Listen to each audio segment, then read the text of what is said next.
Class 10th types of chemical reactions. तो आपके 5 तरह के रिएक्शंस है चैप्टर में।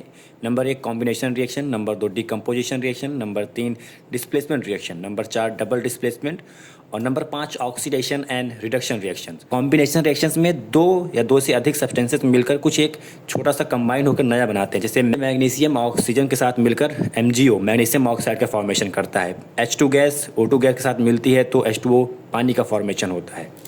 डिकम्पोजिशन रिएक्शन में इसी का उल्टा होता है। वहाँ पर कोई एक सब्सटेंस टूटकर दो छोटे भागों में बदल जाता है। जैसे कैल्शियम कार्बोनेट टूटकर कैल्शियम ऑक्साइड और कार्बन डाइऑक्साइड गैस में बदल जाता है।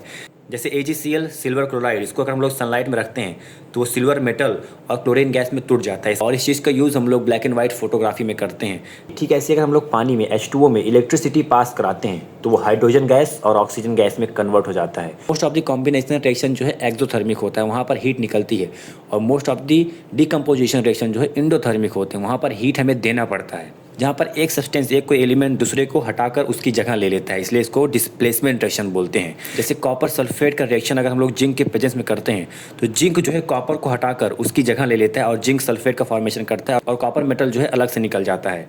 और ऐसा क्यों हुआ? क्योंकि जिंक कॉपर से ज़्यादा रिएक्टिव होता है। ठीक है, ऐसे अगर हम लोग कॉपर सल्फेट को जो है आयरन के प्रेजेंस में रखते हैं तो आयरन जो है कॉपर की जगह ले लेगा और आयरन सल्फेट का फॉर्मेशन करेगा और कॉपर जो है मेटल निकल जाएगा। और यहाँ पर भी आयरन जो है कॉपर से ज़्यादा रिएक्टिव होता है, इसलिए ये रिएक्शन हो रहा है यहाँ पे। डबल डिस्प्लेसमेंट रिएक्शन, जैसे डिस्प्लेसमेंट रिएक्शन में जो है एक एलिमेंट जा रहा था, यहाँ पर जो है दो कंपाउंड्स के बीच में एलिमेंट जो है आपस में एक दूसरे का एक्सचेंज कर रहे हैं। जैसे हम लोग सिल्वर नाइट्रेट और सोडियम क्लोराइड का आपस में रिएक्शन कराते हैं तो यहाँ पर सोडियम सिल्वर से ज़्यादा रिएक्टिव होता है, तो वहाँ पर सोडियम सिल्वर को हटा देगा और उसकी जगह ले लेगा। तो क्या बना लेगा? यहाँ पर सोडियम नाइट्रेट बना लेगा और सिल्वर क्लोराइड अंत में निकल जाएगा। क्योंकि Na यहाँ पर जो है Ag की जगह पा गया तो NaNO3 बना लिया और Ag निकल कर जो है Cl के साथ चला गया, तो सिल्वर क्लोराइड का फॉर्मेशन हो गया।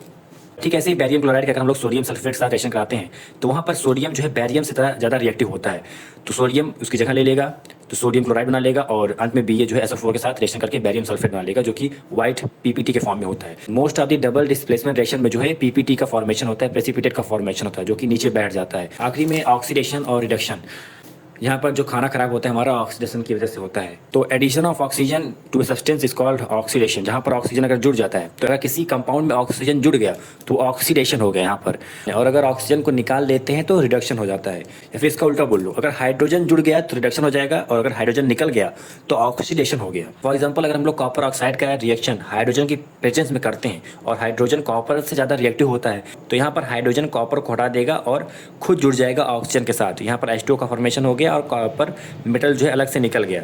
हम लोग बोल सकते हैं कि कॉपर के साथ जो ऑक्सीजन था वो निकल गया, यानी इसका कॉपर का क्या हो गया? रिडक्शन हो गया। और हाइड्रोजन के साथ ऑक्सीजन जुड़ गया तो हाइड्रोजन का क्या हो गया? ऑक्सीडेशन हो गया। ये दोनों मिलाकर क्या हो गया? रिडॉक्स रिएक्शन हो गया।